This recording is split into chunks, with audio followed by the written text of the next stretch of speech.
Math से लेना है। तो हालांकि एक बार क्या हुआ कि जब मैंने डिसाइड किया कि मैं मैथ्स लूंगी, तो मेरे पिताजी ने एक प्रोफेसर को बुलाया, पास के कॉलेज में एक प्रोफेसर थे, वो मैथमेटिक्स के प्रोफेसर थे। तो मुझे आज भी याद है कि उन्होंने क्या बोला था। उन्होंने बोला था, अरे मतिमंद, क्या करोगी तुम गणित लेके।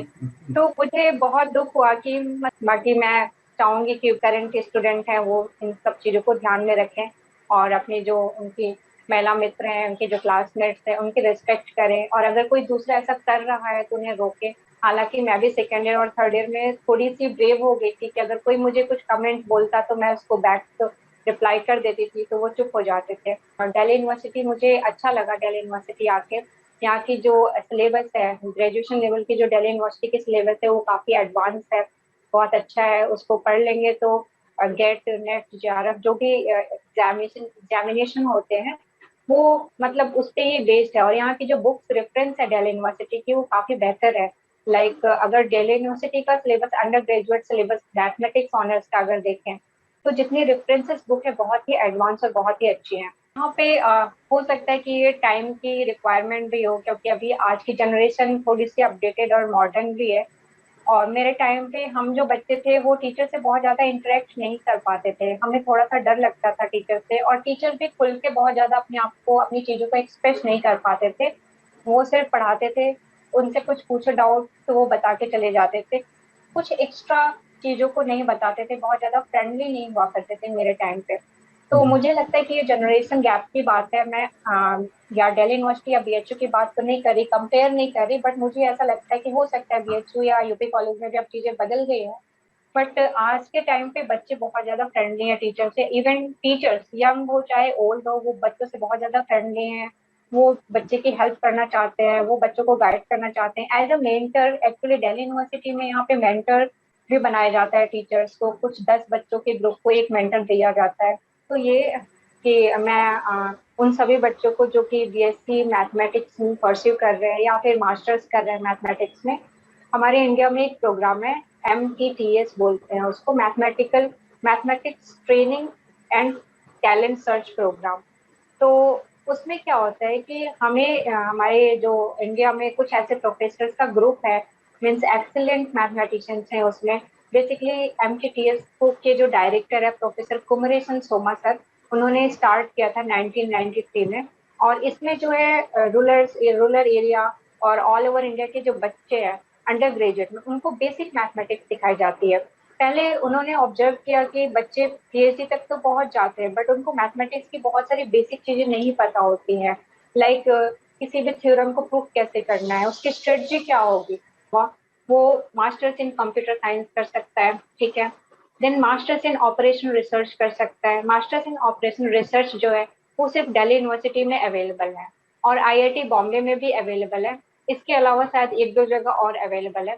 तो ऑपरेशनल रिसर्च जो है वो बहुत ही अच्छा करियर अपॉर्चुनिटी है बच्चों के लिए, उन बच्चों के लिए स्पेशली जो आगे पीएचडी करके प्रोफेसर नहीं बनना चाहते, उनको ये लगता है कि बहुत ही लंबा प्रोसेस है प्रोफेसर बनना, और अपना ट्यूटर बन सकते हैं। और आजकल एक ये जो करियर अपॉर्चुनिटी में बहुत ज्यादा डिमांडिंग है, सब्जेक्ट मैटर एक्सपर्ट या कंटेंट राइटिंग, जैसे कि एनसीईआरटी या यूजीसी में है। तो आप अगर ग्रेजुएशन कर लिया है आपने, उसके बाद भी आप ये जॉब ऑप्ट कर सकते हो, आप कंटेंट राइटर बन सकते हो। और किसी को लेसन प्लान करना किसी पर्टिकुलर इंस्टीट्यूट के लिए, तो ये जॉब भी बहुत अच्छी है और इसमें पेमेंट भी बहुत अच्छी मिलती है। ओके, एनबीएचएम जो है national board of higher mathematics, एक यहाँ पे इंस्टीट्यूशन है इंडिया का मैथमेटिक्स के लिए, स्पेशली हायर एजुकेशन के लिए। तो उसके थ्रू पीएचडी एंट्रेंस एग्जाम होते हैं। और अगर आप वो पीएचडी एंट्रेंस एग्जाम देते हैं तो उसके थ्रू एचआरआई जैसे इंस्टीट्यूट और दूसरे इंस्टीट्यूट हैं, उसमें आप पीएचडी के लिए एंट्रेंस दे सकते हैं। देखते हो तो वो भी इसमें जोड़ सकते हैं और काफ़ी चीज़ें बच्चों के संदर्भ में बातें आ सकती हैं। मैं आपके कुछ वीडियोस देख रहा था और देख के बड़ी खुशी हुई कि आप वेनिस में आपने अपना समय बिताया, आपने शायद मिलान में अपना समय बिताया, उसके अलावा शायद अगर मैं सही हूँ तो जेनेवा और पेरिस में आप थी। तो कैसे वहाँ जाना हुआ? बच्चे बाहर भी जाते हैं पीएचडी के लिए। बच्चे बेसिकली यहाँ पे डेटा साइंस और फाइनेंशियल मैथमेटिक्स में एडिनबर्ग में जो यूनिवर्सिटी ऑफ एडिनबर्ग है, वहाँ पे बेसिकली बहुत ज्यादा जाते हैं फाइनेंशियल मैथमेटिक्स के लिए। अच्छा। और डेटा साइंस के लिए। तो उसके बाद वहाँ से उनको काफी अच्छा प्लेसमेंट मिल जाता है। तो काफी मैथमेटिशियंस के लिए कहा भी जाता है कि उनके दिमाग में कोई अगर प्रॉब्लम आ जाए तो वो चौबीसों घंटे उसे सोचते रहते हैं कि कैसे इसका सोल्यूशन बिल्कुल सही निकालें। बात है, बिल्कुल सही बात। शायद वो पहले मैथमेटिशियंस ही थे, चाहे हम वो यूक्लिड से चालू करें, चाहे हम जी उससे एरिस्टोटल तक आए, और वो चीज़ आगे बढ़ती जाती है। और जैसे मैंने शुरुआत डाल्टन के संदर्भ में ही हमने कहा, तो वो काफ़ी चीज़ें हैं। ने जो एक लेख लिखा उसके अंत में आपने नारी शक्ति लिखा, तो मैं ये जानना चाहूँगा कि कितनी महिलाओं का कितना योगदान है मैथमेटिक्स के संदर्भ में, अंतर्राष्ट्रीय स्तर पर भी और राष्ट्रीय स्तर पर भी, और आज का क्या एक्चुअली माहौल है?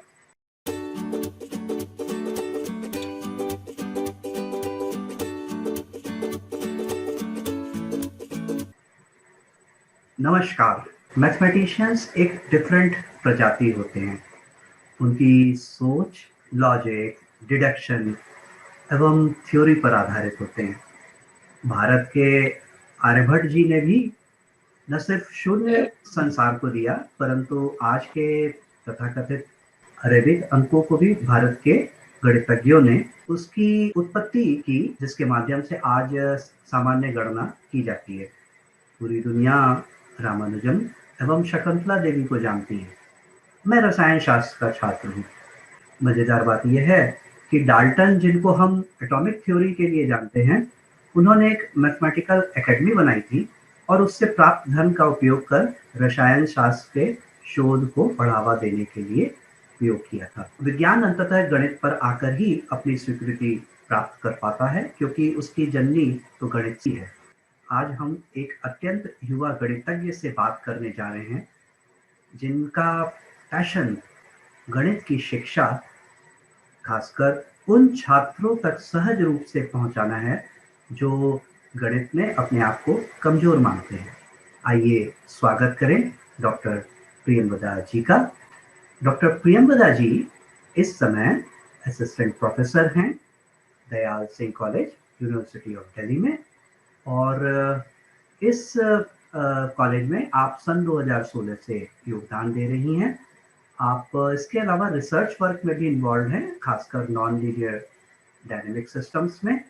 इसके पहले आपने कई और कॉलेजेस में भी अपना योगदान दिया है, जैसे कि Kalindi college, DC, university of Delhi, DIT greater Noida, Shri Aurobindo college और शहीद भगत सिंह कॉलेज में आपने अलग अलग समय पर सन 2011 से योगदान दिया है। आपने अपनी पीएचडी जो है, जो कि मैथमेटिक्स में है, दिल्ली यूनिवर्सिटी में की, और प्रोफेसर अयूब खान और प्रोफेसर अंबेडकर जी के निर्देशन में उस कार्य को सन 2015 में पूरा किया गया। आपने जून 2010 में CSIR JRF नेट को क्वालिफाई किया और आपकी बहुत ही अच्छी रैंक थी, ऑल इंडिया रैंक आपकी 153 थी। इसके अतिरिक्त आपको सन 2010 में यूजीसी मेरिटोरियस स्टूडेंट स्कॉलरशिप से भी नवाजा गया है। आपने एमएससी जो है वो बीएचयू से की है और आपके बहुत ही अच्छा प्राप्तांक है, प्रतिशत है 94%। आपने 2008 में, और साथ साथ आप एमएससी में आपकी 4th रैंक थी। और रही बात यूपी कॉलेज की, तो आपने बीएससी यूपी कॉलेज से किया ही है, और आपकी परसेंटेज 80% थी 2006 में, और आप फर्स्ट रैंक रही हैं, चाहे वो बीएससी पार्ट 1 रहा हो, सेकेंड ईयर रहा हो, थर्ड ईयर रैंक रहा हो। आप शुरू से ही बहुत अच्छी छात्रा रही हैं। आपकी फर्स्ट रैंक रही है डिस्ट्रिक्ट लेवल 10th में, 12th में। आपने 12th जो है यूपी बोर्ड से किया, जिसमें आपके 71 परसेंटेज रहे, और 10th में आपकी 70 परसेंटेज रही है। पब्लिकेशंस आज की तिथि में 12 के आसपास आपके पब्लिकेशंस है। आपने अनेकों कॉन्फ्रेंसेस, सेमिनार्स अटेंड किए हैं, और पुरस्कार के तौर पर अनेकों पुरस्कार हैं। लेकिन एक चीज के बारे में मैं बहुत ही प्रमुखता से बताना चाहूंगा, आपको सर्टिफिकेट ऑफ एप्रिसिएशन मिला है किस चीज के लिए? For mentoring students in online mini MTTS mathematics training talent search program, जो कि बहुत ही पॉपुलर प्रोग्राम है आज की तिथि में। पूरे भारतवर्ष में ये चल रहा है, खासकर अंडर ग्रेजुएट और ग्रेजुएट ट्रेनिंग प्रोग्राम के संदर्भ में आपने अपना एज ए मेंटर योगदान दिया है जुलाई 2020 में, अक्टूबर 2020 में और मार्च 2021, और अभी हाल में ही एक आपने उस प्रोग्राम को फिनिश कराया है जिसमें आपने मेंटर के तौर पर अपना योगदान दिया है। हॉबीज में आपकी पोएट्री और स्टोरी राइटिंग आप शौक रखती हैं, और आपकी 2 पोएम जो हैं दिल्ली यूनिवर्सिटी की जो जर्नल है उसमें पब्लिश हो चुकी है। इसके अलावा एक और लेख भी है जो हम आपके साथ शेयर करेंगे। तो डॉक्टर प्रियंवदा जी, आपका स्वागत हमारे प्रोग्राम में। बहुत बहुत धन्यवाद सर। Thank you sir. तो नमस्कार। नमस्ते। तो हम लोग शुरुआत इसी से करेंगे कि क्या आप वाराणसी शहर से हैं? यस सर, एक्चुअली बिल्कुल वाराणसी शहर से तो नहीं, बट वाराणसी से 2-3 घंटे की दूरी पे एक गांव है। अभी हाँ, जयापुर एक गांव है जिसको मोदी जी ने गोद लिया था, उसके जस्ट पास में ही मेरा गांव है। इटाई बरवी नाम से जाना जाता है, जो कि बहुत ही छोटा सा गांव है। तो मैं वहीं से आती हूँ, और वो मेरे दादा दादी का घर था वहीं पे।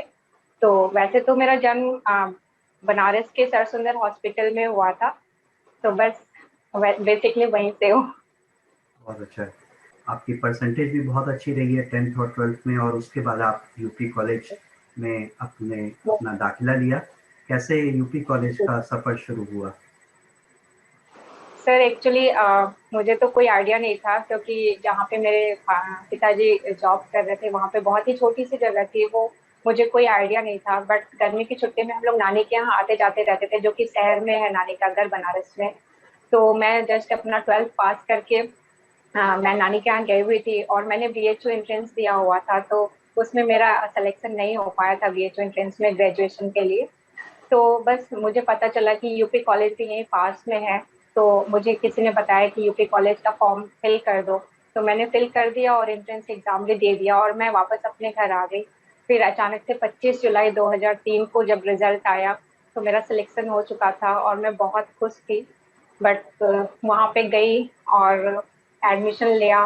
बट वहाँ पे रहने की प्रॉब्लम आई कि मैं रहूंगी कहाँ, क्योंकि नानी के घर पे या मामा के घर पे 3 साल तक लगातार रहना कोई मतलब आसान बात नहीं थी। एंड मैं एक ऐसी लड़की थी जो बहुत ही सीरियस सिर्फ पढ़ाई को लेकर मतलब डेडिकेटेड थी, तो मुझे और कोई काम या घर के काम से कुछ मतलब नहीं था। तो फाइनली मुझे हाँ, यूपी कॉलेज के पास में एक सरसौली नाम की जगह है। सरसौली गांव है छोटा सा, वहीं पे एक मतलब छोटा सा रूम मिल गया मुझे किराए पे, और मुझे एक रूममेट भी मिल गई। तो मैंने वो शेयर किया कमरा, जिस उस तो वहीं पे मैंने रूम लेके अपनी पढ़ाई पूरी की है यूपी कॉलेज। हॉस्टल की उपलब्धता नहीं हो पाई थी? फिर मैंने कभी सोचा भी नहीं हॉस्टल के बारे में। तो यूपी कॉलेज के जस्ट पीछे गली में सरसौली जो गांव था, वहीं पे मैंने रूम लिया, और मुझे बहुत अच्छे लोग मिल गए जहाँ पे मैं रहती थी। तो मैंने वहीं पे 3 इयर्स रह के अपनी पढ़ाई पूरी कर ली। आपका एक लेख मैं पढ़ा जिसमें आपने अपना अपने बारे में आपने चीज़ें बताई हैं, खासकर कि आप गणित में बहुत अच्छी छात्रा नहीं थी, और आपके पिताजी ने आपको मदद करना चालू किया, और उसके बाद आपके बहुत अच्छे नंबर आए गणित में, और वहीं से आपका इंटरेस्ट जो है गणित में बन गया। आपके पिताजी ने बाद में समय के साथ ये कहा भी कि आप गणित में आगे की पढ़ाई ना करो, खासकर उच्च शिक्षा के जी। संदर्भ में, और लेकिन आपकी जिद कि हम इसको अच्छा करेंगे, और जिसको कि आज आप अपने पैशन के तौर पर दिखा भी रही हैं, जैसा कि मैंने शुरुआत में ही कहा कि आप आज जी। उन बच्चों को बहुत मदद करना चाहती है जिनके अंदर गणित के प्रति फोबिया है। तो कुछ उस बारे यस में सर। बताइए। एक्चुअली मेरा मानना ये है कि कोई भी जीनियस नहीं होता है, कोई भी होते हैं, कुछ लोग होते हैं, बहुत बहुत कम लोग होते हैं।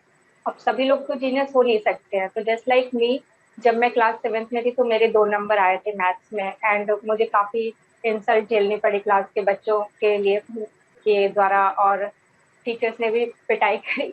तो फिर मुझे बहुत बुरा लगा। मैं घर आई तो मेरे फादर ने बोला कि ये तुम्हारा एलसीएम वाला क्वेश्चन तो सही है, एलसीएम और तुमने ये जो लघुत्तम समापवर्त निकाला है ये बिल्कुल सही है, तुम्हें आता है निकालने, चलो आगे मैं बताऊंगा कि तुम्हें कैसे पढ़ना है।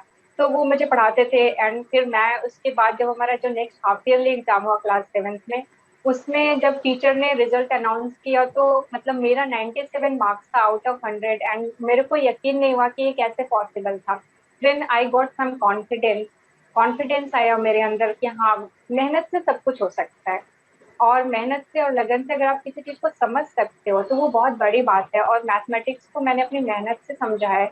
तो इसीलिए मैं ये बताना चाहती हूँ बच्चों को कि कोई जीनियस नहीं होता। लोग ऐसे बोलते हैं कि अगर आपने मैथ्स पढ़ाई की है, मैथ्स में पीएचडी किया है, तो लोग बोलेंगे ओ माय गॉड ये रिएक्शन होता है। ये रिएक्शन मैं नहीं देखना चाहती हूँ, क्योंकि मैथमेटिशियन जो होते हैं वो कोई जीनियस नहीं होते, कोई एलियन नहीं होते हैं।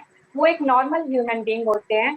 वो सिर्फ अपनी मेहनत और लगन से, अपनी अंडरस्टैंडिंग, और सबसे बड़ी बात है आपका इंटरेस्ट होना चाहिए उसमें, आपकी रुचि होनी चाहिए। अगर आपकी रुचि है तो आप उसको समझोगे। जिस चीज से आप प्यार करते हो उसको आप समझने की कोशिश जरूर करते हो। तो बस यही था कि मुझे बस अच्छा लगने लगा मैथमेटिक्स, और मैंने बहुत मेहनत की उसको समझने की, और हर क्लास में मैंने बेहतर करने की कोशिश की। तो बस फिर बाद में मैंने डिसाइड किया कि मुझे मैथ्स से लेना है। तो हालांकि एक बार क्या हुआ कि जब मैंने डिसाइड किया कि मैं मैथ्स लूंगी, तो मेरे पिताजी ने एक प्रोफेसर को बुलाया, पास के कॉलेज में एक प्रोफेसर थे, वो मैथमेटिक्स के प्रोफेसर थे। तो मुझे आज भी याद है कि उन्होंने क्या बोला था। उन्होंने बोला था, अरे मतिमंद क्या करोगी तुम गणित लेके। तो मुझे बहुत दुख हुआ कि मतलब गणित का मुझे इतना आइडिया नहीं था, मैं बहुत छोटे जगह पे बिलोंग करती थी और मुझे समझ में नहीं आया। बट हाँ, और हालांकि आपको पता होगा, मतलब आपको जान के ये सरप्राइज होगा कि मेरे हाई स्कूल बोर्ड में 55 मार्क्स आए थे 100 में से, और जबकि बायो में मेरे 89 मार्क्स थे। तो सभी मार्क्स से मुझे जज कर रहे थे कि मुझे मैथ्स बिल्कुल नहीं लेना चाहिए। आपको तो पता है यूपी बोर्ड के मार्क्स किस तरह से दिए जाते हैं। बट मेरा पूरा डेडिकेशन था कि मैं मैथ्स ही लूँ। तो फिर बहुत फोर्स किया मेरे पिताजी ने कि मैं बायो लूँ और डॉक्टर बनूं, जस्ट लाइक तब पहले होता था, सभी लड़कियां डॉक्टर बनेंगी, लड़के इंजीनियर बनेंगे। तो बट मेरा पूरा मन था कि मैं मैथ्स ही पढ़ूंगी, चाहे मेरे नंबर कम आए या ना कम आए। मुझे पता है कि मुझे अच्छा लगता है, मुझे खुशी होती है क्वेश्चंस को सॉल्व करके, मुझे अच्छा फील होता है। तो बस मैंने प्रोफेसर की नहीं सुनी, अपने फादर की नहीं सुनी, मैंने मैथ्स लिया। एंड देन जब मैंने बहुत अच्छा किया तो मेरे फादर को मेरे पर विश्वास हुआ। एंड नाउ अभी मेरे फादर ने उन प्रोफेसर को फोन करके बताया अभी कि मेरी लड़की कॉलेज में टीचर है। कई बार ऐसा तो होता है कि कुछ बातें बचपन में कही जाती हैं जो बहुत चुभ जाती हैं, और वही बातें हाँ, प्रेरणा के तौर पर, अब उसको बिल्कुल। प्रेरणा कहिए या चैलेंज कहिए, उसको बच्चा ले शायद लेता है। चैलेंज में। जी। जी। और बच और फिर समय के साथ उसी चीज़ में बच्चा जो है एक्सेल कर जाता है। हम लोग वापस यूपी कॉलेज पे आते हैं, तो कैसा आपका प्रथम वर्ष रहा यूपी कॉलेज में? और मुझे लगता है कि भाषा भी एक चुनौती रही होगी। जी, मैं एक्चुअली हिंदी मीडियम से थी स्कूल मेरा, क्योंकि मैं एक सरकारी स्कूल से पढ़ी हुई थी, प्राथमिक विद्यालय, फिर उसके बाद सरकारी स्कूल। तो एक तो गांव से आई हुई थी और मैं बहुत ही डरी सहमी थी। तो मेरे क्लास में लगभग 80% बच्चे जो थे वो सीबीएसई और आईसीएसई बोर्ड से थे। तो मुझे लगता था कि मैं फेल ही हो जाऊंगी यहाँ पे, तो मेरा कोई सर्वाइवल नहीं होगा। मैं आ तो गई हूँ शहर के स्कूल में, सॉरी, शहर के कॉलेज में, बट शायद मैं सर्वाइव नहीं कर पाऊंगी। तो बस इतना ज्यादा डर था कि मैं बहुत ज्यादा मेहनत करने लगी, और मुझे बिल्कुल आइडिया नहीं था कि क्या होने वाला। बस मैंने एग्जाम दे दिया। जब वहां पे मार्कशीट के लिए डिस्ट्रीब्यूशन के लिए फर्स्ट ईयर के बाद जुलाई में रिजल्ट आया, तो हम सभी एक रूम में बैठे थे और मार्क्स डिस्ट्रीब्यूट किया जा रहा था। उसके बाद जब पहला लेक्चर हुआ नेक्स्ट सेकेंड ईयर का, बीएससी सेकेंड ईयर का, तो टीचर ने कहा कि हमारे फर्स्ट ईयर के टॉपर है प्रियंवदा त्रिपाठी है और उनके 79% आए हैं। तो मुझे यकीन ही नहीं हुआ, बिल्कुल यकीन नहीं हुआ कि क्या मतलब, मैंने मुझे ये पता था कि हाँ मेरे परसेंटेज आए, बट मैं टॉपर हो जाऊंगी ग्रेजुएशन फर्स्ट ईयर के, मुझे बिल्कुल आइडिया नहीं था। मैं विश्वास नहीं कर पाई, और उसी दिन मैं मतलब अपने घर पे भाग गई, अपने घर पापा को बताया। तो वो बहुत खुश हुए। फिर मेरे फादर ने बोला कि इस चीज को मेंटेन रखना, आगे भी सेकेंड ईयर थर्ड ईयर में भी अच्छे से मेहनत करना। हालांकि कुछ टीचर्स ने बोला भी कि जो लोग फर्स्ट ईयर में टॉप करते हैं सेकेंड ईयर थर्ड ईयर में नहीं कर पाते, और हिंदी मीडियम के होने के बावजूद मैंने टॉप किया था। तो ये इस टाइम पे किसी टीचर ने मुझे बताया कि ये कई सालों बाद ऐसा हुआ है जो हिंदी मीडियम के किसी बच्चे ने टॉप किया है। एंड मैंने इस मेहनत को जारी रखा, सेकेंड ईयर और थर्ड ईयर में भी टॉप किया। तो बस, तो तो वहाँ पे इन सब के पीछे जो बहुत सारे टीचर हैं जिनको मैं श्रेय देना चाहती हूँ। MPT sir, Manoj Prakash Tripathi sir, and RC. Srivastava sir, और भैरवनाथ पांडे सर उस टाइम पे जो थे, और एक अखिलेश सर थे, पता नहीं अब वो है कि नहीं है आप वहाँ पे। तो वो लोग भी काफी डेडिकेशन के साथ हम लोगों को पढ़ाया करते थे, जिससे हमें और अंदर से प्रेरणा मिलती थी कि हम और मेहनत करें। और उन्होंने कोई भी हमारा क्वेश्चन हो, कुछ भी हो, वो हमेशा उसको सॉल्व करने के लिए कभी भी उन्होंने मतलब पीछे नहीं हटे, वो हमेशा हमारी मदद की। तो वहीं से जो भी मेरा मैथ का जो बेस बना था ग्रेजुएशन का हायर एजुकेशन के लिए, मैं इसका पूरा क्रेडिट यूपी कॉलेज की स्टडीज को देना चाहूंगी। हम्म, और कुछ यूपी कॉलेज के संदर्भ में आप याद कर पाती हैं, या कुछ एक्स्ट्रा करिकुलर एक्टिविटीज के संदर्भ में? मैं किसी चीज में पार्ट नहीं करती थी, मैं सिर्फ अपने रूम से कॉलेज और कॉलेज से रूम और सिर्फ पढ़ाई में बिजी रहती थी। तो इस वजह से मैं कुछ एक्स्ट्रा करिकुलम पे ध्यान नहीं दे पाती थी। बस बाकी मैं चाहूंगी कि करंट स्टूडेंट हैं वो इन सब चीजों को ध्यान में रखें, और अपनी जो उनकी महिला मित्र हैं, उनके जो क्लासमेट्स हैं, उनकी रिस्पेक्ट करें, और अगर कोई दूसरा ऐसा कर रहा है तो उन्हें रोके। हालांकि मैं भी सेकेंड ईयर और थर्ड ईयर में थोड़ी सी ब्रेव हो गई थी कि अगर कोई मुझे कुछ कमेंट बोलता तो मैं उसको बैक तो रिप्लाई कर देती थी, तो वो चुप हो जाते थे। और उसके बाद फिर आप बीएचयू पहुंचती हैं मास्टर्स के लिए। जी मैंने फिर मुझे, क्योंकि उस टाइम पे हमें कुछ भी आइडिया नहीं था, तो हमारे दिमाग में सिर्फ मेरे पास बीएचयू था, मुझे बीएचयू का ही पता था। उस टाइम पे हमें कोई जैम के बाद पता ही नहीं था कि जैम क्या होता है, क्या हम मास्टर्स आईआईटी से कर सकते हैं। मतलब कोई आइडिया नहीं था कि हम मास्टर्स आईआईटी से कर सकते हैं। तो मैंने जैम का एंट्रेंस वगैरह कुछ नहीं दिया था, मुझे आइडिया नहीं था। तो मैंने सिर्फ बीएचयू का एंट्रेंस दिया, तो मैंने फिजिक्स और मैथ्स दोनों का ही दिया था। बट मैथ्स में मेरे अच्छे रैंक आए थे और इंटरेस्ट भी था, तो मैंने मैथ्स मास्टर्स में एडमिशन ले लिया था बीएचयू में। तो बीएचयू में कैसा समय रहा आपका मास्टर्स में? कैसा आपको बीएचयू माहौल का में अंतर और अपॉर्चुनिटीज नजर आई? बीएचयू में थोड़ा सा अपॉर्चुनिटीज बेटर थी, एक्सपोजर ज्यादा था यूपी कॉलेज से वहां पे। बट मैं ये कहूंगी कि जब मैं बीएचयू में गई तो हमारा सेमेस्टर सिस्टम हो गया था। और सेमेस्टर सिस्टम एक ऐसी चीज है एजुकेशन सिस्टम में जिसे मैं पसंद नहीं करती हूँ, क्योंकि उससे बच्चा पूरी तरह से ग्रो नहीं कर पाता है और उसे समझ में नहीं आता है, वो सिर्फ एग्जाम और असाइनमेंट के पीछे भागता रहता है, और वही हुआ हमारे साथ। तो बीएचयू में जो कुछ भी हमें पढ़ाया गया उसमें बहुत ही कम, लाइक कुछ एक सब्जेक्ट से बहुत अच्छी तरह से समझ में आए, और बहुत सारे सब्जेक्ट ऐसे ही चले गए। तो मेरा ये पर्सनल ओपिनियन है, हो सकता है किसी और ने समझा हो। जी। तो मैं तो थोड़ा पीछे रह गई सेमेस्टर की वजह से। तो मुझे ऐसा लगता है कि जो मैंने ग्रेजुएशन में नॉलेज जो हासिल की है, वो मैंने मास्टर्स में उतनी डीपली नॉलेज हासिल नहीं कर पाई मैं, just because of semester system, हमारे पास टाइम ही नहीं था। बाकी हम्म, बीएचयू की वजह से मुझे थोड़ा सा पता चला एक्सपोजर का, कि हाँ हम आईआईटी से मास्टर्स कर सकते हैं, एंड पीएचडी वगैरह के बारे में थोड़ा सा पता चला। तो वहां से करने के बाद फिर मैंने सोचा कि जेआरएफ की तैयारी करूंगी, बट फर्स्ट अटेम्प्ट में मेरा जेआरएफ हुआ नहीं। तो उसी दौरान मुझे दिल्ली यूनिवर्सिटी के पीएचडी एंट्रेंस के बारे में पता चला, मेरी सिस्टर ने बताया मुझे। तो वो यहाँ से ऑलरेडी पढ़ रही थी दिल्ली यूनिवर्सिटी से, तो मैंने अप्लाई कर दिया पीएचडी के लिए, और यहाँ पे मेरा पीएचडी में फर्स्ट रैंक आया था दिल्ली यूनिवर्सिटी में एंट्रेंस एग्जाम में, जिसकी वजह से मुझे यूजीसी मेरिटोरियस स्टूडेंट स्कॉलरशिप भी मिली थी।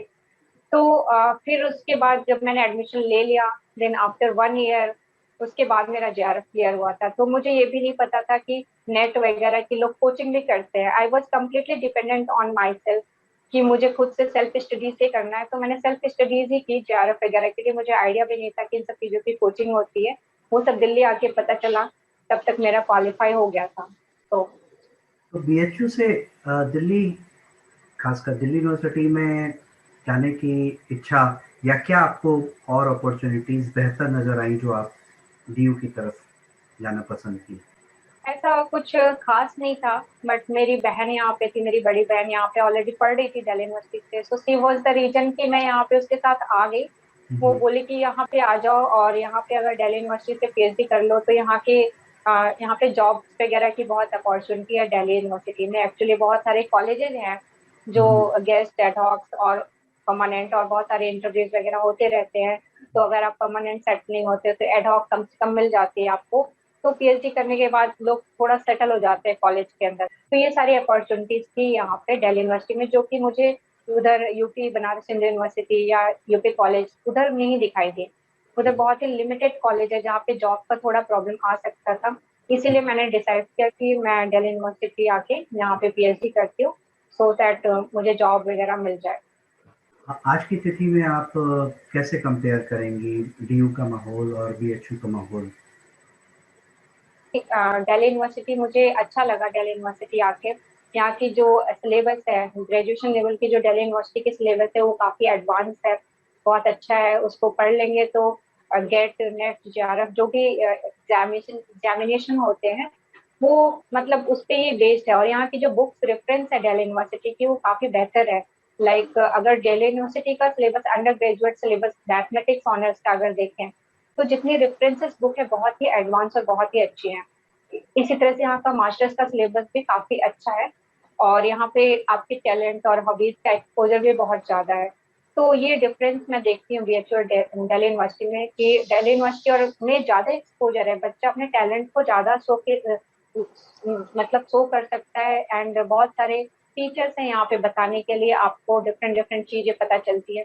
कुछ दिनों पहले डॉक्टर अंजनी कुमार सिंह जी से बातचीत हो रही थी और वो भी अ, दिल्ली यूनिवर्सिटी में आत्माराम सनातन कॉलेज के साथ जुड़े हुए हैं और काफ़ी विस्तार से वो बता रहे थे कि एक एक्सपोजर के संदर्भ में अगर आप बात करिए तो डीयू और वाराणसी या बीएचयू में एक बहुत बड़ा फ़र्क आ जाता है। बच्चों का ही जो एक तरीका है वो काफ़ी अलग हो जाता है। तो उस बारे में अगर आप कुछ बताना चाहें कि कैसा इंटरेक्शन जो है आपका आज एक टीचर हैं आप दिल्ली यूनिवर्सिटीज़ के बच्चों के साथ आपको लगता है? यहाँ पे हो सकता है कि ये टाइम की रिक्वायरमेंट भी हो, क्योंकि अभी आज की जनरेशन थोड़ी सी अपडेटेड और मॉडर्न भी है। और मेरे टाइम पे हम जो बच्चे थे वो टीचर से बहुत ज्यादा इंटरेक्ट नहीं कर पाते थे, हमें थोड़ा सा डर लगता था टीचर से। और टीचर भी खुल के बहुत ज्यादा अपने आप को अपनी चीजों को एक्सप्रेस नहीं कर पाते थे। वो सिर्फ पढ़ाते थे, उनसे कुछ पूछो डाउट तो वो बता के चले जाते थे, कुछ एक्स्ट्रा चीजों को नहीं बताते थे, बहुत ज्यादा फ्रेंडली नहीं हुआ करते थे मेरे टाइम पे। तो मुझे लगता है कि ये जनरेशन गैप की बात है। मैं या दिल्ली यूनिवर्सिटी या बीएचयू की बात तो नहीं कर रही, कंपेयर नहीं कर रही, बट मुझे ऐसा लगता है कि हो सकता है बीएचयू या यूपी कॉलेज में भी अब चीजें बदल गई हैं। बट आज के टाइम पे बच्चे बहुत ज्यादा फ्रेंडली हैं टीचर से। इवन टीचर्स यंग हो चाहे ओल्ड हो, वो बच्चों से बहुत ज्यादा फ्रेंडली हैं। वो बच्चे की हेल्प करना चाहते हैं, वो बच्चों को गाइड करना चाहते हैं as a mentor. Actually Delhi university में यहाँ पे मेंटर भी बनाया जाता है टीचर्स को। कुछ 10 बच्चों के ग्रुप को एक मेंटर दिया जाता है। तो वो पूरे बच्चों का ख्याल रखते हैं कि वो बच्चे क्या करना चाहते हैं, उनकी लाइफ में कोई प्रॉब्लम है तो उनका टेक केयर करते हैं। वो अपने करियर को लेके कुछ करना चाहते हैं तो उन्हें बताते हैं, उनको काउंसिल करते हैं उनके। तो ये सारी चीजें हैं। तो आज के डेट में और बैक दिन जब मैंने ग्रेजुएशन किया था, काफी जो कम्युनिकेशन गैप है टीचर्स और स्टूडेंट के बीच में वो बहुत ही कम हो गया है। आई थिंक अब शायद may be tending to zero हो गया है, अप्रोचिंग टू जीरो। पहले बहुत बड़ा गैप था टीचर्स और स्टूडेंट के बीच में, जो कम्युनिकेशन गैप, और उसकी वजह से काफी नुकसान उठाना पड़ा हम जैसे स्टूडेंट को, जिनको कुछ ज्यादा पता नहीं होता था। और अब मैं आपसे मेंटरिंग के संदर्भ में और विस्तार से बातें जानना चाहूँगा क्योंकि आप खुद 3-3 प्रोग्राम में आप ऑल इंडिया मेंटरिंग प्रोग्राम में आप जुड़ी हुई हैं मैथमेटिक्स के। उस प्रोग्राम के बारे में? तो पहली बात तो ये कि मैं उन सभी बच्चों को जो कि बीएससी मैथमेटिक्स में परस्यू कर रहे हैं या फिर मास्टर्स कर रहे हैं मैथमेटिक्स में, हमारे इंडिया में एक प्रोग्राम है, MTTS बोलते हैं उसको, mathematics training and talent search program. तो उसमें क्या होता है कि हमें हमारे जो इंडिया में कुछ ऐसे प्रोफेसर्स का ग्रुप है, मीन्स एक्सीलेंट मैथमेटिशियंस हैं उसमें। बेसिकली एमटीटीएस के जो डायरेक्टर है प्रोफेसर कुमरेशन सोमा सर, उन्होंने स्टार्ट किया था 1993 में। और इसमें जो है रूरल एरिया और ऑल ओवर इंडिया के जो बच्चे हैं अंडर ग्रेजुएट में, उनको बेसिक मैथमेटिक्स सिखाई जाती है। पहले उन्होंने ऑब्जर्व किया कि बच्चे पीएचडी तक तो पहुंच जाते हैं बट उनको मैथमेटिक्स की बहुत सारी बेसिक चीजें नहीं पता होती हैं। लाइक किसी भी थ्योरम को प्रूफ कैसे करना है, उसकी स्ट्रेटजी क्या होगी। क्योंकि पहले रेगुलर कॉलेज टीचिंग में होता है कि टीचर थ्योरम लिखता है, स्टेटमेंट लिखता है, एंड देन उसको प्रूव करता चला जाता है और बच्चों को समझा देता है कि ऐसे ऐसे आ रहा है स्टेप। जी बट उन्होंने ये चीज ऑब्जर्व किया कि अगर कोई बच्चा इस तरह से मैथमेटिक्स को लर्न करता है, so it's not going to help us, it's not going to help any student like to grow. तो ग्रो नहीं कर पाएंगे बच्चे। तो उन्होंने स्टार्ट किया ये प्रोग्राम 1993 में, जिसमें बच्चे अप्लाई कर सकते हैं। इसमें 3 लेवल्स होते हैं, लेवल 0, लेवल 1 और लेवल 2 होता है। लेवल 0 में फर्स्ट ईयर, सेकेंड ईयर और थर्ड ईयर के स्टूडेंट्स आते हैं। लेवल 1 में जो मास्टर्स फर्स्ट ईयर और थर्ड ईयर के, और लेवल 2 में मास्टर्स के स्टूडेंट्स आते हैं। तो इसमें बच्चों को मैथमेटिक्स बहुत ही इंटरेस्टिंग तरीके से बताते हैं। और मैं ये रिकमेंड करूंगी कि जो भी बच्चे ग्रेजुएशन में हैं या फिर मास्टर्स में हैं, वो जरूर इस प्रोग्राम को एक बार अटेंड करें। सिर्फ आपको फॉर्म फिल करना होता है और किसी भी एक टीचर से आपको रिकमेंडेशन लेटर लिखवानी होती है, और आप फॉर्म जो है अप्लाई कर सकते हो। इसमें आपका सिलेक्शन होता है, तो ये बहुत ही अच्छा रहेगा आपके लिए। और कोई भी बच्चा इसको अटेंड करेगा, मैं डेफिनेटली बोल रही हूँ कि that student will feel the difference. तो सेम जब मैं स्टूडेंट थी तो मुझे भी इस प्रोग्राम के बारे में एम्प्लॉयमेंट न्यूज़पेपर में पता चला था 2004 में, 4-5 हम्म, में। तो मैंने अप्लाई किया था, but unfortunately I could not go, मैं जा नहीं पाई। तो मैंने सोचा कि मैं जरूर करूंगी इस प्रोग्राम को। और अगर कोई इस प्रोग्राम को एज ए स्टूडेंट मिस कर देता है, तो वो एज ए टीचर भी इस प्रोग्राम को ज्वाइन कर सकता है, क्योंकि बाद में उन्होंने पेडागोजिकल ट्रेनिंग भी टीचर। तो 2015 में मैंने पीटीएमटी ज्वाइन किया था, एंड देन 2018 में। उसके बाद जब ये पैंडेमिक हुआ, तो उनके सामने ये प्रॉब्लम आई कि वो कैसे इस प्रोग्राम को करेंगे। तो उन्होंने ऑनलाइन प्लेटफॉर्म पे ये प्रोग्राम स्टार्ट किया। तो जिसमें उन्होंने कई सारे जो एल्यूमिनाई हैं इस प्रोग्राम के, उनको उन्होंने इनवाइट किया मेंटरशिप के लिए। तो मैंने पीटीएम की 2 बार अटेंड किया था ऑलरेडी, तो I was also invited for mentorship. तो मैंने अभी तक 4 टाइम्स मेंटरशिप किया हुआ है बच्चों को। उसमें मीन्स उनका जो पढ़ाने का तरीका है वो बहुत ही अच्छा है। वो मीन्स अगर 1 घंटे का लेक्चर होता है, तो लेक्चर तो आपने ले लिया, लेकिन उसके बाद डिस्कशन सेशन जो है वो बहुत ही इंपॉर्टेंट है। जब तक आप चीजों को डिस्कस नहीं करोगे, तो आपकी जो अंडरस्टैंडिंग है वो ग्रो नहीं करेगी, इनहेंस नहीं करेगी। तो उसके लिए मेंटरशिप की जरूरत होती है, मेंटर्स की जरूरत होती है। तो उन लेक्चर के बाद 45 मिनट का डिस्कशन सेशन रखते हैं वो, जिसमें कि कुछ बच्चों का 5-5 बच्चों का ग्रुप बना दिया या 10 बच्चों का, उसमें एक मेंटर अलॉट कर देते हैं। और फिर वो उसमें डिस्कस करते हैं मैथमेटिक्स को कि इसमें क्या हो रहा है, कैसे हो रही है चीजें। और बस ऐसे डिस्कस करते हैं। तो आई थिंक कि बच्चे अगर इसको ज्वाइन करेंगे, they will really feel different, and I they will get motivated for higher education in mathematics. अगर कोई एग्जाम्पल के साथ आप बच्चों के लिए कुछ बताना चाहें कि जैसे कोई एक छोटी सी कोई टॉपिक है, उस पे किस तरह से बात की जाती है। जैसे कि एक रियल एनालिसिस में आर्किमिडियन प्रॉपर्टी है। जी तो आर्किमिडियन प्रॉपर्टी में हमें ये इसके जो 2 वर्जन होते हैं, तो एक वर्जन में स्टेटमेंट होता है उसका कि अगर हमारे पास एक हमारे पास कोई एक रियल नंबर है एक्स, जो कि एक पॉजिटिव रियल नंबर है, और Y is any other real number, means X positive है और वाई कोई भी रियल नंबर है, any real number, then there exist a natural number N such that N times X is strictly greater than Y.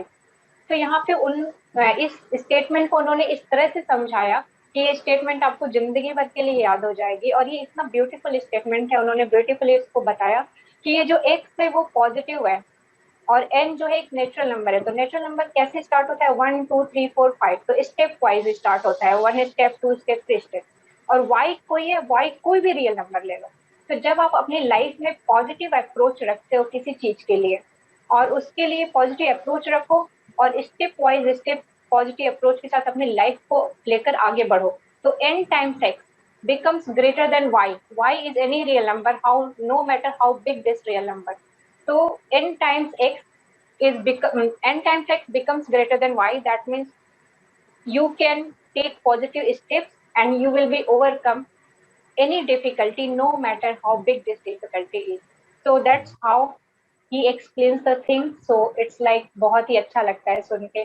तो अगर आप positive steps के साथ अपनी लाइफ में चलते हो, तो लाइफ में कितनी बड़ी बड़ी डिफिकल्टी हो, आप उसको ओवरकम जरूर कर लोगे। वो हमें आर्किमिडीयन प्रॉपर्टी से उन्होंने बताया, तो बहुत ही अच्छा लगा। इस तरह से वो छोटी छोटी चीजें बताते रहते हैं, जिस तरह से हम जैसे टीचर्स भी मोटिवेट होके अपने भी एग्जाम्पल्स डिस्कवर कर लेते हैं, तो बच्चों को बताते रहते हैं। तो आपने अभी मेंटरिंग के बारे में काफ़ी कुछ बताया, मैं और ख़ासकर इस एमटीटीएस प्रोग्राम के बारे में बहुत कुछ बताया। अब मैं आता हूँ करियर अपॉर्चुनिटीज़ फॉर स्टूडेंट्स के संदर्भ में। और मैथमेटिक्स एक ऐसा विषय है जिसको कि छात्र कंप्यूटर के संदर्भ में भी उसके प्रति बहुत ज़्यादा इच्छा रखते हैं, क्योंकि अगर आप एमसीए प्रोग्राम के संदर्भ में देखिए तो मैथमेटिक्स प्रोग्राम के साथ आपको कुछ वरीयता मिल जाती है। लेकिन इसके अतिरिक्त अगर और हम बातें करें तो मैथमेटिक्स, प्योर मैथमेटिक्स को लेकर ऐसा प्रतीत होता है कि अपॉर्चुनिटीज़ की कुछ जो है वो चैलेंजेस हैं मुकाबले प्योर साइंसेस के, खासकर फिजिक्स के, केमिस्ट्री के या इवन बायोलॉजिकल साइंसेस के। तो हमारे बच्चों के लिए कुछ आप बताइए कि कैसे और करियर अपॉर्चुनिटीज बन सकती हैं उनके लिए। देखिए, अगर मैं यहाँ पे कुछ चीजें लिस्ट आउट करना चाहूंगी करियर अपॉर्चुनिटीज के लिए, क्योंकि जब मैं ग्रेजुएशन कर रही थी तो मुझे इतना आइडिया नहीं था। अभी तक जितनी मेरी नॉलेज है मैं उसको बता देना चाहती हूँ। तो अगर कोई भी बच्चा बीएससी मैथमेटिक्स ऑनर्स कर रहा है, या फिर बीएससी जनरल करता है, या फिर यहाँ पे दिल्ली यूनिवर्सिटी में बीएससी प्रोग्राम में बोलते हैं उसको, जिसमें बच्चा तीनों सब्जेक्ट पढ़ता है, फिजिक्स, केमिस्ट्री और मैथमेटिक्स। तो बीएससी करने के बाद बच्चे के पास बहुत सारे ऑप्शंस है, वो बहुत कुछ कर सकता है। तो अगर वो मैथमेटिक्स, स्पेशली मैथमेटिक्स में आगे कुछ करना चाहता है, तो पहले चीज की वो एमएससी मैथमेटिक्स कर सकता है, मास्टर्स इन मैथमेटिक्स, और वो जैम एग्जाम होता है। जैम एग्जाम के थ्रू किसी भी आईआईटी से अच्छी रैंक लाके वो मैथमेटिक्स कर सकता है, या फिर दिल्ली यूनिवर्सिटी या किसी अच्छे इंस्टीट्यूशन से वो मास्टर्स कर सकता है। फिर वो आगे के लिए वो अपना करियर डिसाइड कर सकता है कि उसको क्या करना है। फिर उसके बाद मैथमेटिक्स के अलावा वो मास्टर्स इन कंप्यूटर साइंस कर सकता है, ठीक है। Then masters in operational research कर सकता है। मास्टर्स इन ऑपरेशनल रिसर्च जो है वो सिर्फ दिल्ली यूनिवर्सिटी में अवेलेबल है, और आईआईटी बॉम्बे में भी अवेलेबल है। इसके अलावा शायद एक दो जगह और अवेलेबल है। तो ऑपरेशनल रिसर्च जो है वो बहुत ही अच्छा करियर अपॉर्चुनिटी है बच्चों के लिए, उन बच्चों के लिए स्पेशली जो आगे पीएचडी करके प्रोफेसर नहीं बनना चाहते। उनको ये लगता है कि बहुत ही लंबा प्रोसेस है प्रोफेसर बनना, और वो फिर वो स्टक हो जाते हैं। फिर उनको समझ में नहीं आता, उनको लगता है कि गलत डिसीजन था हमारा बीएससी करना। तो ऐसी बात नहीं है। ऑपरेशन रिसर्च से वो एमएससी कर ले, और यहाँ पे बहुत अच्छी प्लेसमेंट होती है, and they really give you a pretty large amount of placement, like बहुत ही अच्छी अमाउंट में उनको अर्निंग हो जाती है। तो ऑपरेशनल रिसर्च में कर सकते हैं। खासकर मास्टर इन साइंस कर सकते हैं वो फाइनेंशियल मैथमेटिक्स में, डेटा साइंस में कर सकता है। इससे बहुत अच्छी, इवन वो अब्रॉड भी जा सकते हैं बच्चे, और बहुत ही अच्छी अपॉर्चुनिटीज मिल सकती है उनको जॉब की as an analyst in financial mathematics, क्योंकि आजकल ये बहुत ही डिमांडिंग है जॉब फाइनेंशियल मैथमेटिक्स में और डेटा साइंस में। फिर वो जी। मास्टर इन स्टेटिस्टिक भी कर सकता है, MS means master in statistic कर सकता है, एमस्टेट कर सकता है, जिसके बाद भी बच्चा प्लेसमेंट ले सकता है कहीं से भी, आईएसआई जो है इंस्टीट्यूट, वहां से कर सकता है। इसके बाद बच्चे उसके बाद हम आते हैं जनरल स्कूल टीचिंग। अगर कोई करना चाहता है तो बीएससी के बाद वो बीएड कर सकता है। पीजीटी, पीजीटी, सीटेट, टीटेट, ये सारे स्कूल टीचिंग के लिए एग्जाम्स होते हैं, स्टेट लेवल पे होते हैं, सेंट्रल लेवल पे होते हैं। देन कॉलेज में टीचिंग के लिए बच्चा नेट क्वालिफाई करना पड़ेगा बच्चे को मास्टर्स के बाद, और उसके लिए मास्टर्स में 55% जो है वो लाना जरूरी होता है। तो मास्टर्स में थोड़ी मेहनत करनी पड़ती है बच्चों को नेट क्वालिफाई करने के लिए। देन उसके बाद नेट क्वालिफाई कर सकता है वो, गेट क्वालिफाई कर सकता है, और पीएचडी में एडमिशन ले सकता है अच्छे इंस्टीट्यूट में जेआरएफ के थ्रू। और उसके बाद ये ट्यूटर भी बन सकते हैं। आजकल बहुत सारे ऑनलाइन प्लेटफॉर्म है, लाइक बायजूस, सीयूए मैथ्स। तो बहुत सारे ऑनलाइन प्लेटफॉर्म है, अगर बच्चों को इंटरेस्ट नहीं है आगे ज्यादा पढ़ने में, तो वो जी। ट्यूटर बन सकता है ऑनलाइन प्लेटफॉर्म पे, या ऑफलाइन भी वो अपना ट्यूटर बन सकता है। हम्म। और आजकल एक ये जो करियर अपॉर्चुनिटी में बहुत ज्यादा डिमांडिंग है, सब्जेक्ट मैटर एक्सपर्ट या कंटेंट राइटिंग, जैसे कि एनसीईआरटी या यूजीसी में है। तो आप हम्म। अगर ग्रेजुएशन कर लिया है आपने, उसके बाद भी आप ये जॉब ऑप्ट कर सकते हो। आप कंटेंट राइटर बन सकते हो, और किसी को लेसन प्लान करना किसी पर्टिकुलर इंस्टीट्यूट के लिए, तो ये जॉब भी बहुत अच्छी है और इसमें पेमेंट भी बहुत अच्छी मिलती है। बाकी उसके बाद एक और भी अच्छी चीज ये है कि अगर आपने मास्टर्स कर लिया बीएससी के बाद, मास्टर्स इन मैथमेटिक्स कर लिया है, तो एक बहुत ही अच्छी साइंटिस्ट के जॉब है इसरो में। अगर आपने मास्टर्स अच्छे मार्क्स से किया है तो वहाँ पे सिर्फ आपको इंटरव्यू में अपियर होना पड़ता है मास्टर्स के बाद, ओनली इंटरव्यू देना पड़ता है। कभी कभी लाइक ज्यादातर तो इंटरव्यू ही लेते हैं, बट हो सकता है कभी कभी वो written test then followed by interview करें वो। तो इंटरव्यू देके आप उसमें साइंटिस्ट ऐसे बन सकते हो, उसमें सिर्फ एमएससी मैथमेटिक्स की रिक्वायरमेंट होती है।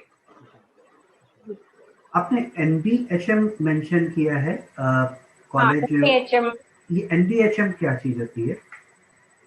ओके, एनबीएचएम जो है national board of higher mathematics, एक यहाँ पे इंस्टीट्यूशन है इंडिया का मैथमेटिक्स के लिए, स्पेशली हायर एजुकेशन के लिए। तो उसके थ्रू पीएचडी एंट्रेंस एग्जाम होते हैं। और अगर आप वो पीएचडी एंट्रेंस एग्जाम देते हैं तो उसके थ्रू एचआरआई जैसे इंस्टीट्यूट और दूसरे इंस्टीट्यूट हैं, उसमें आप पीएचडी के लिए एंट्रेंस दे सकते हैं। जी। अच्छा, जैम और सीएसआईआर के संदर्भ में कुछ बताइए, कैसे बच्चे अपनी तैयारी करें, कौन सी बुक्स पढ़ें, क्या तरीका होना चाहिए कि उसमें सफलता शीघ्र मिले? कि मैं तो यही कहूंगी कि जो जैम है या फिर नेट की है, क्योंकि मैंने खुद भी सेल्फ स्टडीज की है, तो पहला स्टेप ये होना चाहिए कि आप उसमें ये आइडेंटिफाई कर लो कि कौन कौन से ऐसे पेपर्स या टॉपिक्स है जो आपको अच्छी तरीके से पता है। ठीक है, इवन अगर वो 60% टॉपिक ही आप कवर कर रहे हो तो उसको ही आप बहुत अच्छे से पढ़ो। और दूसरी इंपॉर्टेंट बात ये है कि आप बुक जो है अच्छी पढ़ो, बुक्स अच्छी पढ़ो। और तीसरी इंपॉर्टेंट बात ये है कि आप जितने ज्यादा क्वेश्चन सॉल्व करोगे, तो यही है पहला स्टेप कि आप अपनी पहले कैपेबिलिटी को रिकॉग्नाइज करो कि कौन से टॉपिक पे आपकी पकड़ है, पहली बात ये।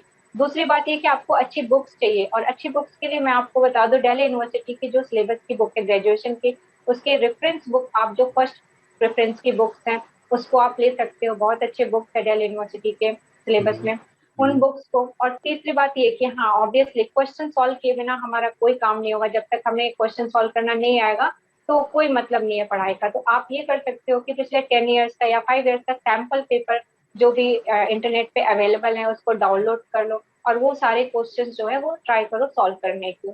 तो आई थिंक इससे ज्यादा मुझे नहीं लगता कि किसी चीज की जरूरत है। अगर कोई बुक्स भी अच्छे से पढ़ता है और प्लस पिछले 5-10 सालों के क्वेश्चन सॉल्व कर लेता है, तो मुझे लगता है वो डेफिनेटली जैम या जेआरएफ क्वालिफाई कर लेगा, क्योंकि मैंने तो यही किया था और मेरा ऐसे ही हुआ था। जो बच्चे मैथमेटिक्स को करियर के तौर पे देख रहे हैं, तो पहली बात उनको सबसे बड़ी बात ये रिकॉग्नाइज करने की जरूरत है कि उनका इंटरेस्ट होना चाहिए, वो डायरेक्शन में जा रहे हैं या नहीं जा रहे हैं, सबसे बड़ी बात। और इस चीज को मैंने जैसा कि बताया, एमटीटीएस को ज्वाइन करें, उनसे उनका उनको ये पता चलेगा कि उनका रियल इंटरेस्ट है या नहीं है मैथमेटिक्स में। तो एक बार इस प्रोग्राम को ज्वाइन करें, दूसरे समर प्रोग्राम में ज्वाइन कर सकते हैं। फिर अपने आप को रिकॉग्नाइज करें, कैपेबिलिटी को पहचानें, उसके बाद मैथमेटिक्स में जो भी करियर अपॉर्चुनिटी है वो ऑप्ट कर सकते हैं। अच्छा, मुझे एमटीटीएस के संदर्भ में ये बताइए कि कोई भी बच्चा अप्लाई करेगा तो क्या हम मान के चलें कि उसको उसमें मौका मिल जाएगा ज्वाइन करने के लिए? ये डिपेंड करता है कि टीचर ने कैसा रिकमेंड किया है। अगर टीचर जो है दो स्टूडेंट को रिकमेंड कर रहा है, एक ही कॉलेज के सेम हाँ। टीचर दो स्टूडेंट को रिकमेंड कर रहा है, तो वो टीचर जिस बच्चे को बेटर बताएंगे उसी को मौका मिलेगा उसमें तो जाने का। क्या ये उसमें प्योरली फिक्स होता है।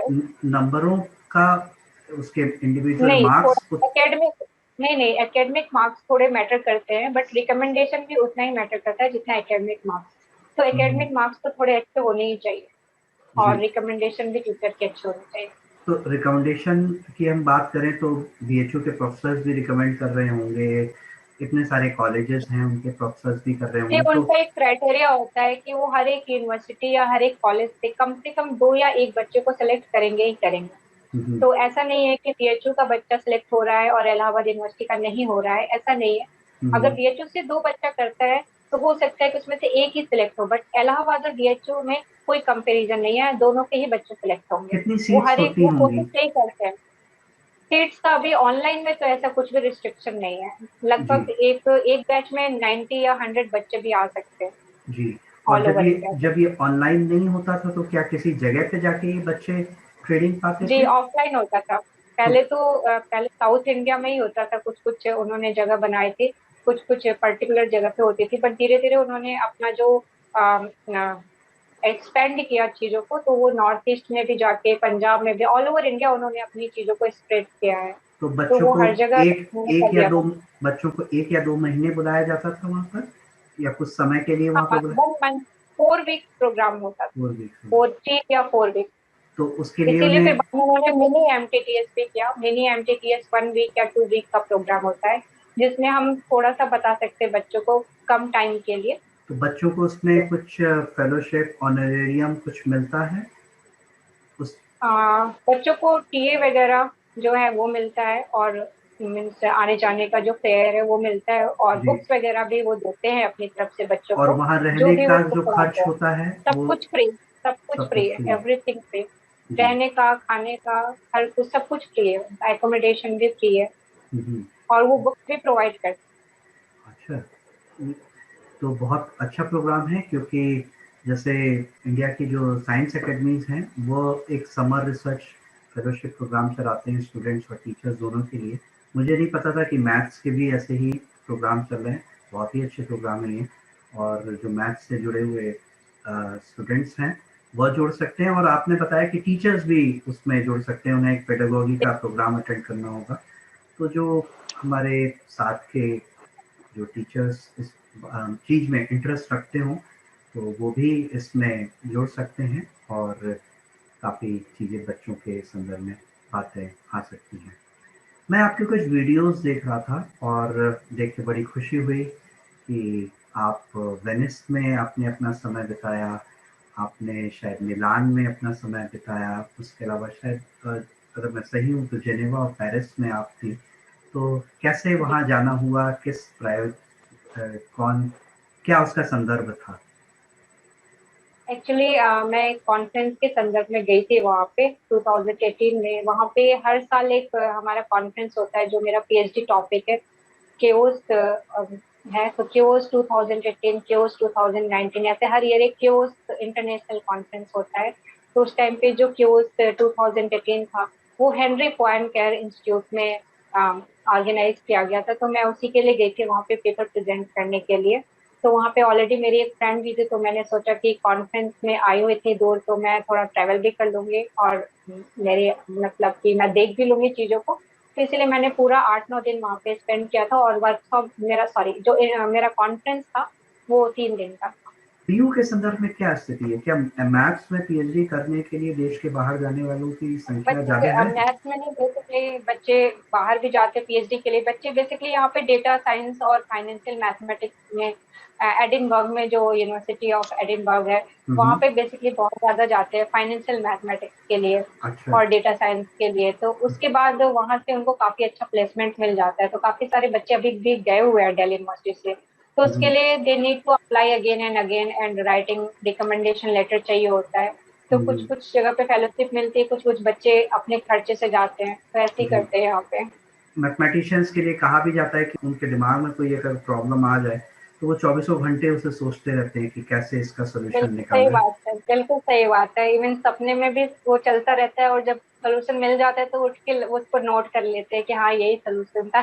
बिल्कुल, बिल्कुल। और देखा जाए तो जितने भी हमारे ग्रीस के, या इवन आप रोमन एम्पायर में भी आ जाइए, तो जितने भी स्कॉलर्स उस समय के जो रहे हैं, जिनको कि हम लोग फिलोसफर्स भी कहते हैं, शायद वो पहले मैथमेटिशियंस ही थे। चाहे हम वो यूक्लिड से चालू करें, चाहे हम जी।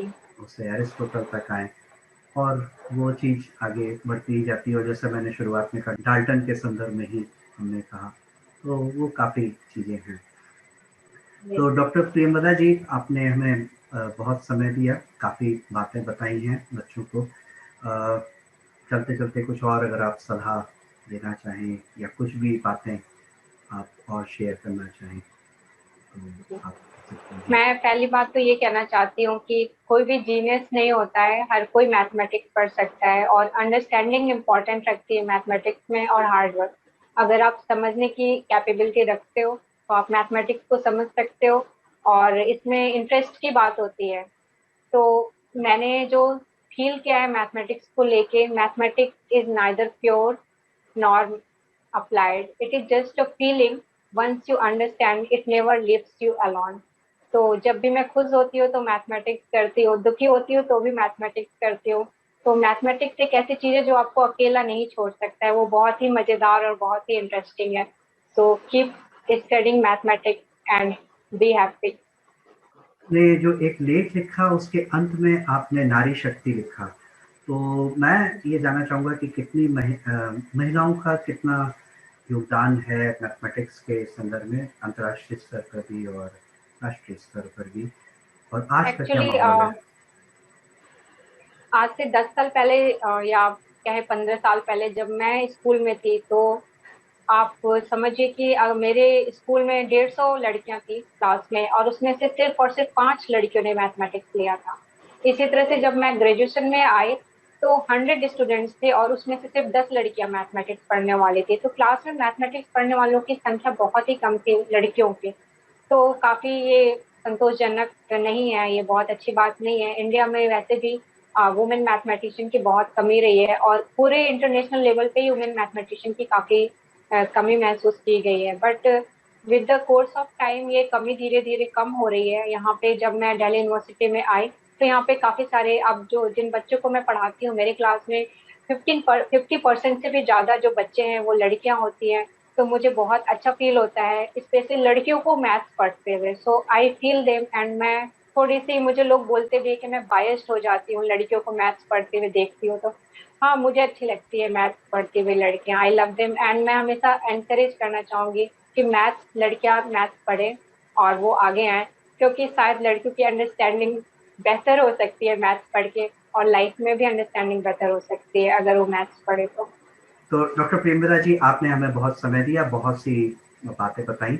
आपका बहुत बहुत धन्यवाद हमारे साथ जुड़ने के लिए।